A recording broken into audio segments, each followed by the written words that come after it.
What is going on, everyone? Thanks for entering the Lobby of Hobbies. So we are a few days removed from PAX Unplugged, and I've had some time to just relax, recharge, kind of get back into the swing of things of, the regular hustle and bustle of life, and most importantly, spend some quality time with the family. But like I told you, I would be doing a review, my thoughts, my takes on PAX Unplugged, who was there, what games were there, all the good things, what we played, what we ate, all that stuff. So if you're ready for this, let's get into it.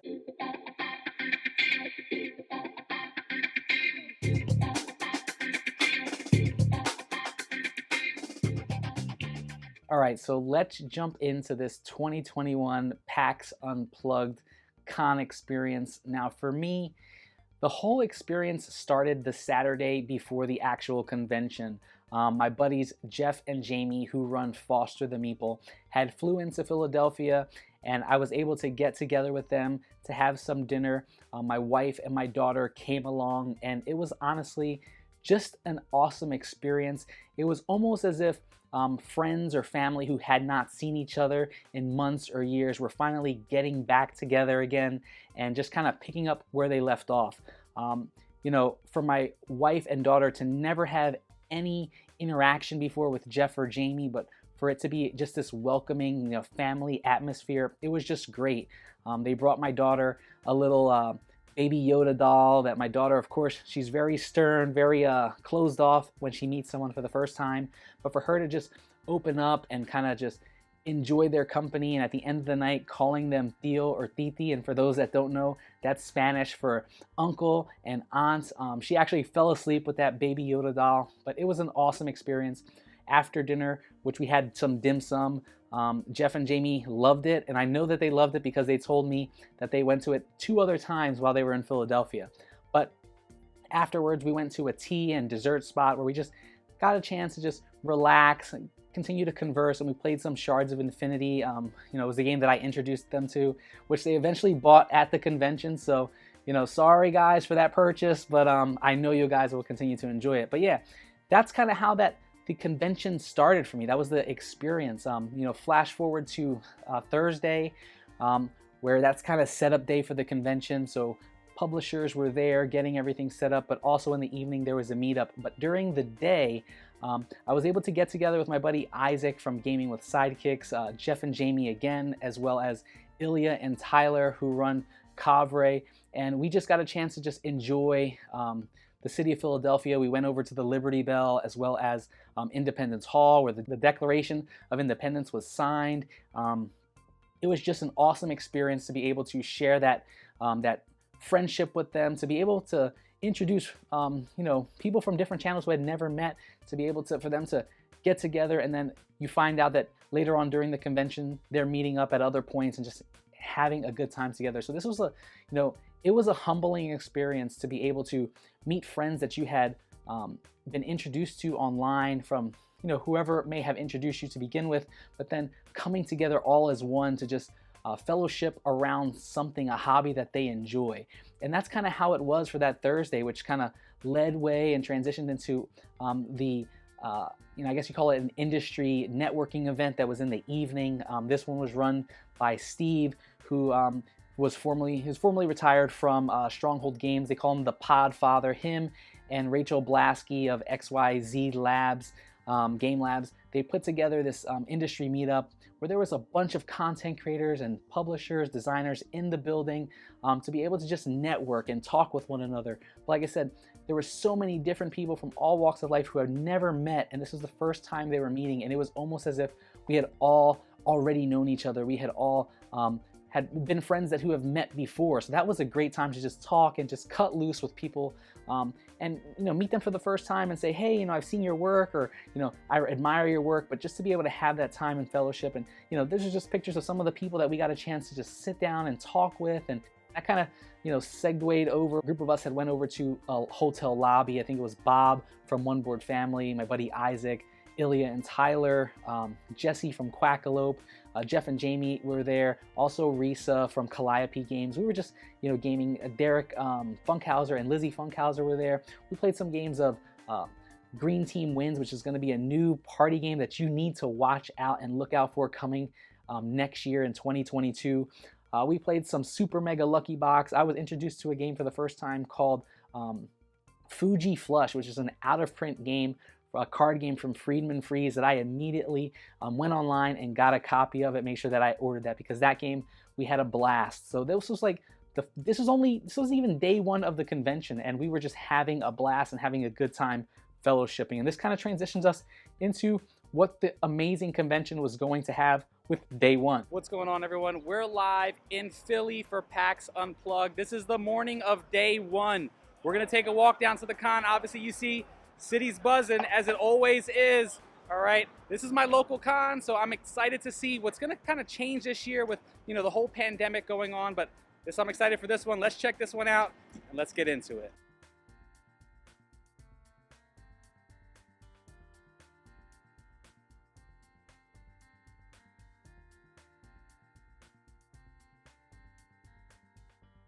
You know, so day one, I was surprised with the amount of people that were in the building. Even compared to Origins, this place was jumping, even with the, you know, the vaccine mandate and, you know, the mask mandate. But I think, honestly, that kind of played into people feeling comfortable going to the convention, which was a good thing. You know, I heard that there was a huge line over at the CGE area for the new Arnak expansion, so I started heading over that way. And who do I run into? None other than Max, Danielle, and Emily, 3/4 of the team from Table Knots. Sorry, I know Doolin wasn't there, would have loved to meet him. But yeah, we had a chance to just talk and just, you know, open the day. Again, friends, feel like we're, you know, new friends, but we feel like we were lifelong friends and family that were able to just, you know, kick it off again from the start, like we had never, ever skipped a beat. All right, so I'm walking to that Arnak booth, and look who I run into. But it's the team over here, Max, over at Table Knots. What's up? What's up, Jazz? What's going on? Nothing, just got here, don't know what I'm doing. Give the people your spill about your channel. Spill it. Yeah, I don't know, I don't have a spiel. Table Knots, if you want to watch playthroughs and reviews and drafts, then it's the place to go. And eating hot wings. Oh yeah, all right? The hotness too. Or Emily's cool, like hot sauce concoctions. Yeah. This is Doolin's partner and my partner. This is Jamie from Foster the People. I'm my own partner today. The people have met Jamie, but this is the crew. It's awesome. We're missing Doolin. Doolin, where are you, dude? So we're just running into people, like, you know, this is how it's been. Like, everybody's at PAX Unplugged. I've run into this crazy dude here. I don't know if you ever heard of him. Oh, were you vlogging at the time I did that? Oh no, I wasn't. You should have. You should have. Yeah. Well, you can't do that and like not warn me. You gotta like let me know. Hey, I'm gonna do this to Max. While I was over there, I saw Ilya and Tyler in line getting ready for that Arnak expansion, and we kind of talked to them just to see, you know, what they were looking forward to. This was their first convention. We got Ilya and Tyler from Cavray. Hello. All the way from Canada. We made it. How you guys enjoying it so far? Love the energy. Yeah. It's very good to be here. So. First con, right? Yes. Yeah. All right, and they came to the correct one. I told you guys, Philly is where it's at. Like, everybody goes to Gen Con. It's in Philly, city of brotherly love. So stay tuned, guys. Also over in line, I met some followers of the channel. Omar, who I know has been following me since I was on the Meepleville Meet streams on the BGG live cast, as well as Suka Kia. Her name is Sarah. She goes by Suka Kia on the Knots and Meeps Discord. She was in the building, and just having a chance to just talk with her and, you know, talk about her love for the hobby, her love for just, you know, the content creators that she supports and she just loves to watch. You know, it was very humbling to know that, to have someone who follows your channel tell you that they really appreciate the work that you do. And honestly, for me to hear that as a new content creator, honestly, it's super humbling, because you know, I just do this for my love of the hobby, but also, again, to build the community. And that's what it's about. It's always about building and branching out and making this hobby better than what it is and trying to continuously advance it. So it was time to head into the convention hall, and there was a line out there, not as long as previous years, but yeah, there was a line waiting for people to get in and see what the buzz was about on that exhibit hall floor. My buddy and I, Isaac, we got a chance to go over to the Restoration Games booth, and Nick from the Brothers Murph was demoing a game called Buried Treasure. When I say buried, I mean like berries, like you're eating berries. So this was a cool little Mean Take That set collection game where you are trying to collect the most pies. In each round there are certain pies that are worth more money, and you're only, whoever has the most pies of a specific color will score points. But there's this, mean take that mechanism, but this game promotes that. So it's not one of those where, it's mean and it's take that and you're just gonna, you're gonna take offense to it, because everybody's trying to take something from somebody. So there really is not much king making in the game, but this one was fun, lightweight, awesome family game. But also Sue Sheldon was demoing the new Battle Legends Volume 2 for Unmatched there, and there was a huge buzz around that one as well. But there were so many things going on at the convention. You had back at the Tabletop Tycoon, there was the big Ever Tree from Everdell, and you can actually get inside and take a picture. So my buddy Isaac and I, we had to hop in and take the picture. But yes, so many things, so many awesome booths. You had the Dice Throne and Roxley booth over there where they were demoing Dice Throne, both Season 1 Rerolled as well as Season 2, and the upcoming Marvel Dice Throne. The Radlands demos were going crazy over there. There were so many people checking that one out. Danny over at the Pandasaurus booth was showing off some of the games that are in the Pandasaurus line, like Dinosaur World. You had the Roar and Write from Dinosaur Island, The Loop, That Time You Killed Me, and the new upcoming Skull Canyon. Over at the Hot Banana Games booth, they were showing off the new upcoming Steam Up, which that game is beautiful. I can't wait for my copy to finally fulfill from Kickstarter.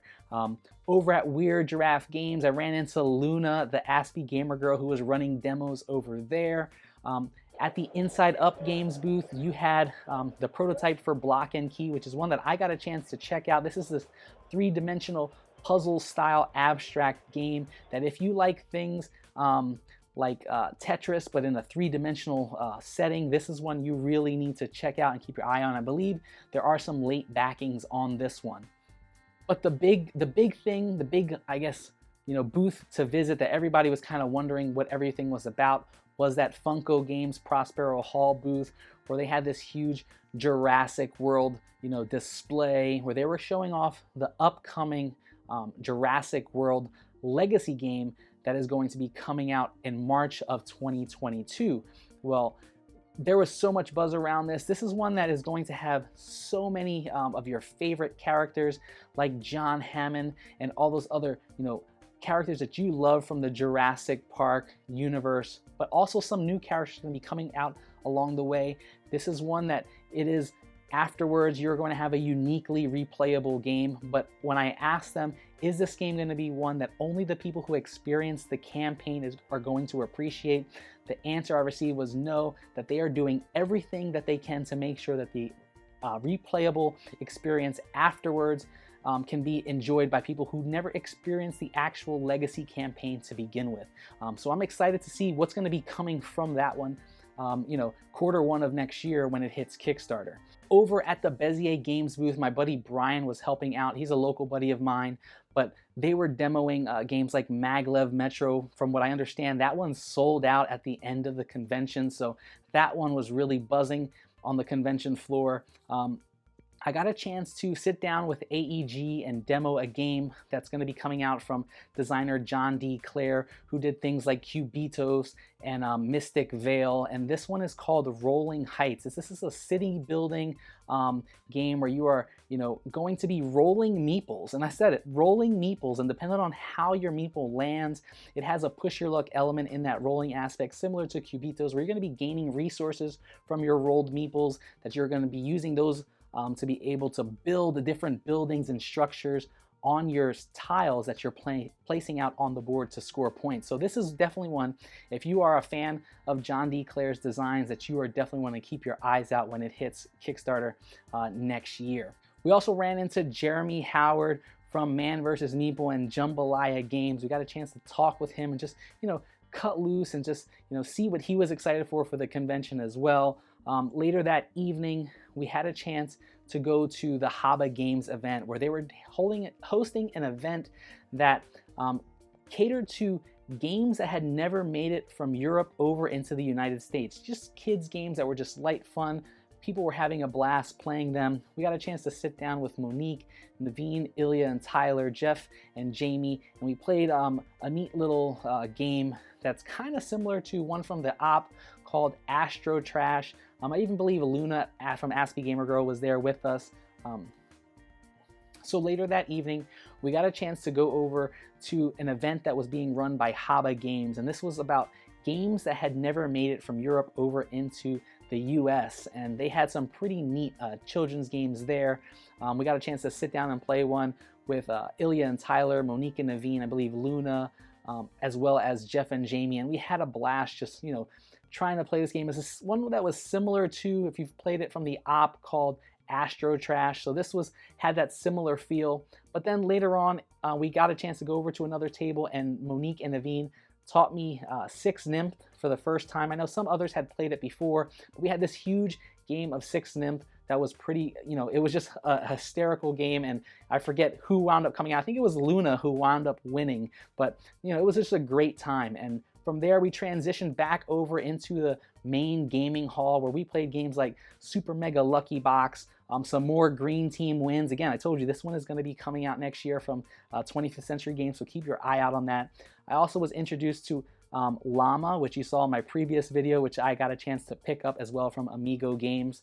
But I was able to meet some new friends, some old friends, and make friends along the way. So it was a humbling experience.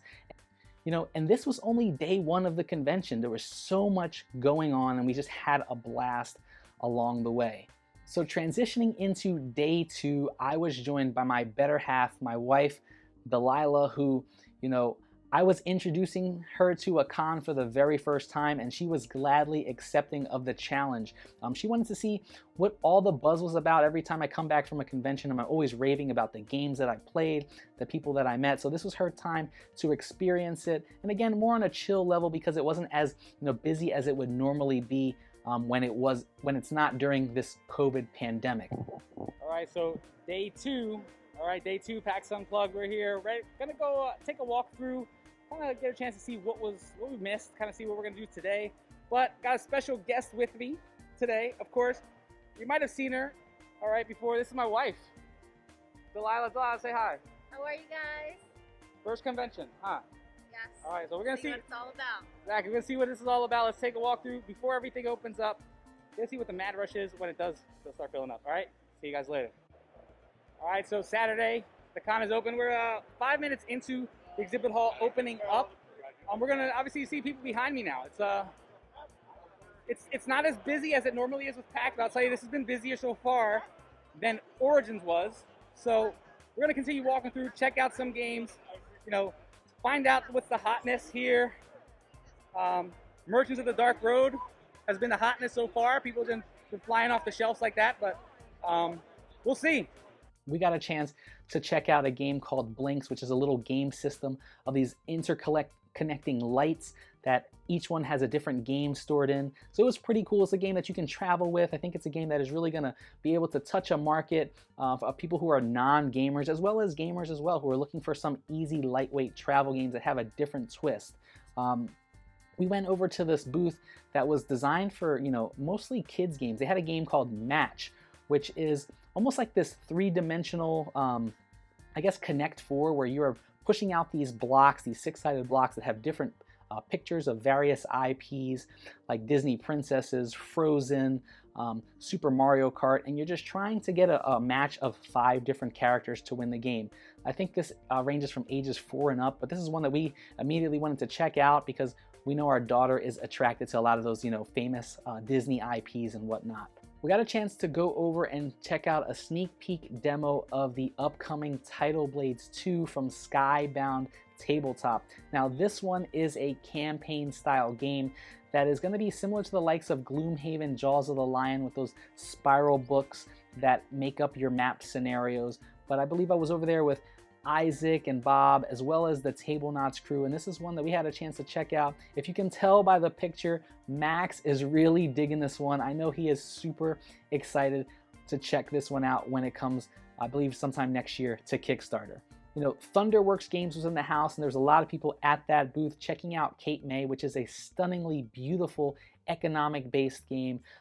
Over at the XYZ Game Labs, you had demos of Arch Ravels, which is an action selection game where you're collecting various materials for knitting to complete patterns for items like scarves and hats and blankets to score points. I got a chance to go over to the Wise Wizards gaming area where they were running tournaments for Star Realms and Hero Realms, but they also had demos of an upcoming game called Robot Quest Arena, which is an arena battling deck builder where you are trying to control your machines, going through this arena and attacking your opponents to score points. Now this one was really neat because this one is not like where you have opponents just ganging up on you to, eliminate you. This one, you don't get eliminated. If you die, you come back in, but your health are also your points. So anytime you attack an opponent, you are going to be depleting their health and taking that health as points.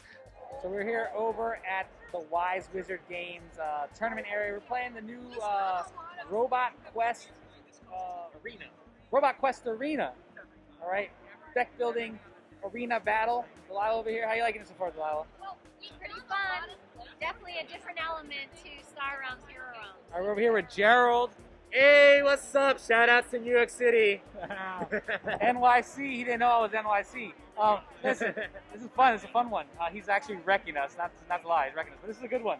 So this one was really neat. I think that was a pretty cool twist on how you acquire your points, where everybody seems to still be in the game until the end. So of course we met up with some more friends. They're more like family, like I said. Amanda Panda, Aaron again, but we also know Mick and Starla from Our Family Plays Games. They were in the house. They were like the celebrities of the weekend, but again, they were just embracing everybody that they knew, everybody that they didn't know, fans of their channel. We were even surprised by Dwayne of Blackboard Gaming, who took like the 9 or 9.5 hour trip from Detroit, Michigan, just to get there for the day and spend as much time at the convention to be able to, check out games. But also, he said it was mostly to meet the people that he hadn't met at Origin. So I was super excited and blown away when I saw Dwayne. He caught me by surprise, but I had a blast again, getting a chance to just talk with him some more. In the evening, we headed over to the charity board gaming event that was hosted by Chris Goodlet over at the Charity Board Gamer. And this is the place was popping. Everybody was there, be it content creators, publishers, designers, even just, goers of the convention, people who were just there. This was an open event for anybody to attend. And man, there was, I don't know, over 100 people that had come through those doors to play games and just have a good time with one another. So that's kind of how the, Saturday ended. It was just a great time of just fellowship, talking, networking, and playing games. I got a chance to sit down and talk with, Matthew Jude and introduce myself of That Game Is Broken, D-Max, who does some awesome stuff on Instagram and also TikTok. I even got a chance to meet up with Tim of Meepleville Board Game Cafe out in Las Vegas, Nevada. Now, Tim ran the Meepleville Meets live streams where it was just us content creators, most of us new, some who have been in the industry for quite some time, but just getting together and just talking about games, talking about, the challenges, but also the victories of creating content in the space where we would bounce ideas off of each other. Now this I think it was a Zoom meetup from the beginning, turned into a Twitch live stream that was picked up by Board Game Geek, and it was a Wednesday night live stream that people were just coming together and just getting to know who we were as content creators, but we were also being able to be introduced to the community as well. So on to the final day of the convention. Now, of course, I had some, final meetups with publishers during the daytime, but this was my day to have that last minute walk throughout the convention. Day 3, PAX Unplugged. Here we are. This is, 15 minutes before the hall opens up. It's been a good con so far, honestly. If I was to say, more jumping than Origins with the amount of people here. It's been a awesome just opportunities for people to just connect with the community, content creators getting together, gaming together. It's been an awesome experience for me personally. I've spoken with some content creators, same thing. They've said they've been enjoying themselves. So let's kind of see Normally on Sunday, it is family day. We know with the whole thing with COVID, the mandatory vaccine required here, which has been awesome. Everybody's been compliant with it. The mask mandate's been awesome. People have been super, the enforcers here have been great. But yeah, let's see how the supposedly family day is gonna run, and kind of maybe we'll talk to some people, find out how they've been doing at their booths. I was just over at Van Ryder Games. They said smaller booth this year, but man, they've been selling better than previous years over there. They have the new Final Girl. They've got Detective, City of Angels. Got some great stuff over there. But yeah, the booths, everybody's been enjoying themselves. So again, stay tuned for more. Got a chance to go over to the Haba Games booth and check out, more of their line, and I was able to check out a game called Inhuman Conditions, which had a neat booth where it's just like this interrogation style booth, but this is a social deduction game for 2 players. This is one that sold out during the convention as well. I know their booth was a neat setup, and a lot of people were being attracted or stopping by and seeing how this social deduction game was played. I went over to the Smirk and Daggers game booth where I was able to demo the upcoming game Spill, which is a cooperative board game that has this neat little tower in the middle that's going to be dropping various dice, and the dice are representative of oil that's going to be spilling out into the ocean and contaminating it. So this is a neat little cooperative game that you guys need to check out. Keep your eye out for this one if you're a fan of cooperative games. Kind of closing out the convention, I got a chance to check out a game called Canosa, which is an abstract game from a company called One Day West Games, and this is a local company to the Philadelphia area, and this one is a abstract game where you take on the role of sirens and you're trying to lure sailors onto your island to win the game. So this one is neat. I know the woodwork on that deluxe box was beautiful. This one is currently on Kickstarter, so keep your eye out for this one. But all in all, PAX Unplugged was an opportunity to say hello to some old friends, get a chance to meet new friends for the first time, but it was a super, super humbling experience for me. Being someone who has attended PAX Unplugged before, but not as a content creator, it was always about just getting together with friends. But here we had friends from all walks of life now, right? As a content creator, meeting this person who has kind of helped you along in your journey, this person who is giving you advice, this person who is new and upcoming, and then this person who's been in the game for a long time. Just being able to sit down, talk with them, pick their brain, but most importantly, build upon friendship was a humbling experience for me, one that I will never ever take for granted, because this is what this hobby is all about. It's about building community, being there for one another, learning from one another, and sharing what you've learned with others. And that's what we do here at the Lobby of Hobbies. We want to share our love for this hobby, our love for other hobbies with one another, and this is what this convention was about. Many people think convention is just about games and seeing what the new hotness is. But honestly, for me, it was really about building upon this awesome community. I even got a chance to talk with Eric Lang. I met my buddy Mike Petrie from Pentry Games, who did On the Rocks with his wife Christina. Amario Keel was in the building, as well as the Kids Splaining crew, Daniel and Allison.